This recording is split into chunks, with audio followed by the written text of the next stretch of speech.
Surah An-Nisa ayat 101. Allah Subhanahu wa taala berfirman, "Wa idza darabtum fil ardi falaysa 'alaikum junahun an taqsuru minas salati in khiftun ay yaftinakum alladhina kafaru."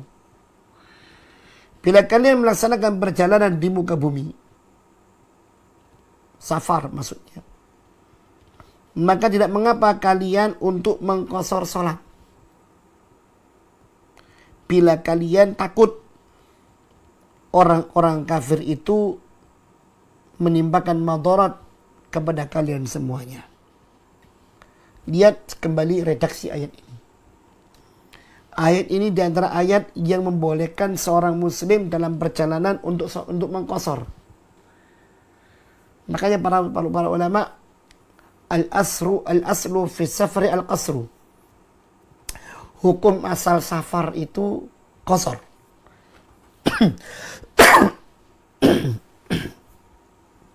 Bismillah.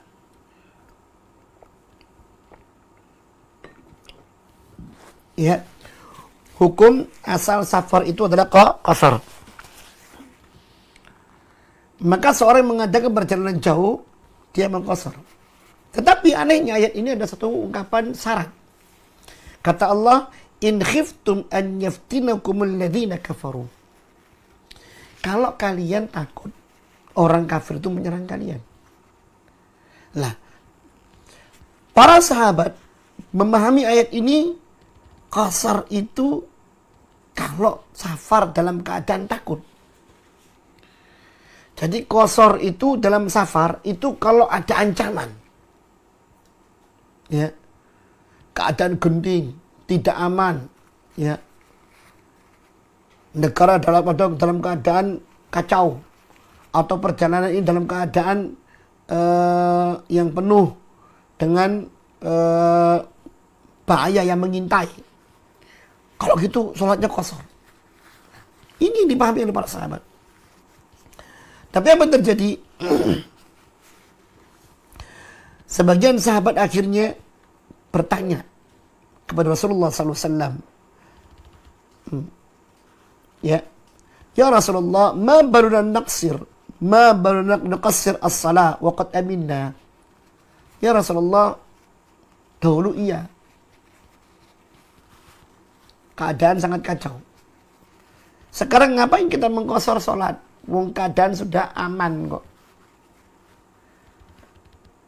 Kan ayat ini membolehkan kita mengqasar salat kalau keadaan tidak aman. Kalau khawatir diserang oleh orang kafir. Sekarang kita aman. Sekarang kita aman. Ya. Apa perlunya kita mengqasar salat ya Rasulullah? Kata Rasulullah SAW, sadaqatan tasaddaqallahu biha alaikum faqbalu sadaqatahu. Tetaplah kalian salat qasar walaupun aman. Ya. Itu kalian lakukan, itu diberikan oleh Allah kepada kalian sebagai sedekah yang Allah berikan kepada kalian. Maka terimalah sedekah Allah untuk kalian. Yang empat, karena kalian safar, jadikan dua. Karena itu pemberian dari Allah kepada kalian. Maka terimalah pemberiannya. Lihat. Andai kata tidak ada penjelasan hadis Rasulullah Sallallahu Alaihi Wasallam, maka tentunya yang muncul setiap kita safar adalah kita pasti akan ragu. Ini aman tak ya? Ini aman tak ya? Kalau aman, seharusnya kita sholat 4 rakaat. Kalau enggak aman, ayo kita sholat 2 rakaat. Menentukan aman daknya bingung. Itu yang pertama. Yang kedua, sholat 2 atau 4-nya malah bingung juga. Mau sholat 2 khawatir gak diterima, mau sholat 4 khawatir ini harusnya 2. Akhirnya apa kata Rasulullah SAW? Laksanakan apapun itu, keadaan engkau safar, aman atau tidak aman, laksanakan sholat dalam keadaan safar itu 2 rakaat. Artinya yang 4 jadi 2. Yang 2 tetap 2, yang 3 tetap 3. Yang 4 seperti zuhur, asar, isya. Yang 4 jadikan 2. Ya. Maka tidak ada syarat lagi. Mau safar dalam keadaan aman atau dalam keadaan mengancam, tidak disyaratkan lagi. Ini pun termasuk kita safar dalam keadaan repot atau tidak, ya. Kita dalam keadaan masih perjalanan atau mukim, itu kita masih safar. Katakanlah kita sudah di satu tempat, sudah tiba di tempat tujuan. Kita di situ sekian hari, katakanlah mungkin 3 hari, ya. Tetap kita masih musafir. Kita bukan mukim. Orang lain mengatakan, Anda orang musafir kok. Anda bukan penduduk setempat. Ya. Maka sholat yang kita laksanakan, andai kata kita sholat tanpa menjadi imam, andai kata kita sholat bukan makmum, ya, maka yang 4 yang kita laksanakan jadi 2. Ini, ya. Kenapa? Karena kita sebagai musafir. Dan tidak disyariatkan adanya harus dalam keadaan aman. Tidak.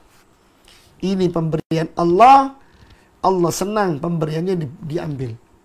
Bahkan orang-orang yang tidak mengambil pemberian Allah SWT ini dianggap orang yang sombong.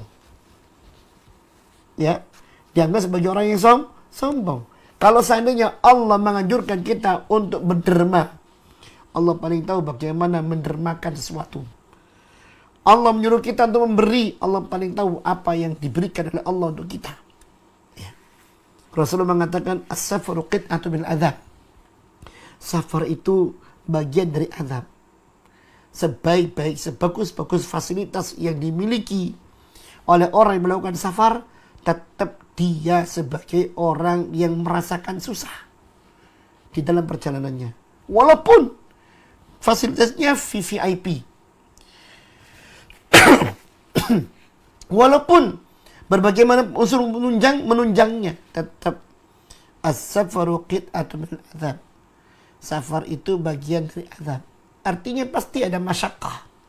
Ada kesulitan yang dihadapi orang musafir yang tidak dihadapi oleh orang yang mukim. Makanya pemberian dari Allah SWT kepada seorang musafir, dan dia harus menerima pemberian Allah SWT. Salatlah yang 4 rakaat jadi 2. Seperti itu. Walaupun misalkan salat itu dilaksanakan di waktunya, bukan menjamak. Jamak beda lagi. Kalau jamak itu zuhur dengan asar, maghrib dengan isya, dijamak, mengumpulkan di satu waktu, entah di awal atau di akhir. Dan jamak beda masalahnya dengan safar. Ya, silakan orang mau kalau safarnya jamak qasar, silakan. Atau dia mau qasar saja, nggak ada masalah. Zuhur di waktunya 2 rakaat, asar di waktunya 2 rakaat, ya, isya di waktunya 2 rakaat, tidak ada masalah. Mau dijadikan menjadi 1 nggak apa-apa. Zuhur asar menjadi 1, 2 rakaat waktu zuhur, atau 2 rakaat waktu asar. Atau isya 3 rakaat 2 rakaat waktu maghrib, atau 3 rakaat 2 rakaat waktu isya. Ya. Silakan. Yang jelas seorang musafir salatnya qasar. Dan ini ada dalam sunnah Rasulullah SAW.